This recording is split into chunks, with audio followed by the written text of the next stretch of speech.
Дархуул аймгийн татврын хилцэн 2015 оны хувь хүний орлогын албан татврын тайлан хүлээн авахтай холбогдуулан татвар төлөгч иргэдэд захимаар тайлан гаргах талаар зөвлөгөөгч гарын авлагаар ханхан захим тайлангийн системд нэвтрэх эрх олгох ажлыг 134 татвар төлөгчдөд олгосон байна.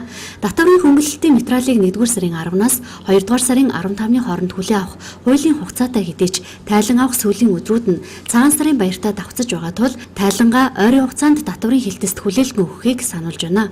2016 оны 1 сарын 1-ээс эхлээд бид хүн хувийнхаа тайланг бол авч эхэлсэн байгаа. За энэ маань өөрөө хувьд орон сууц барьсан буюу худалдаа авсан тохиолдолд татврын бол чөлөөлт эдэлдэг байгаа. За мөн сургалтын төлбөрийн бас 10 хүртэл хувийг бол буцааж авах ийм одоо хувийн орлогын татврын тайлан маань бол авагдаж эхэлж байгаа. Тэгэхээр өнөөдөр одоо сарын бас дундороод өнгөрөө явж байна. За энэ баяр наадамтай холбогдуулаад цагаан сартай холбогдуулаад тайлангийн хугацаа маань бас наашлах бас төлөвтэй байгаа. Тэгэхээр хувийн орлогын татврын тайлан өгөх иргэд маань татварлөгчд маань хамгийн гол нь тайлангийнхаа хугацааг нааш татаж одоо эртхэн одоо материалаа бүрдүүлж өгөөрэй гэдгийг бол бас хүсэх байна.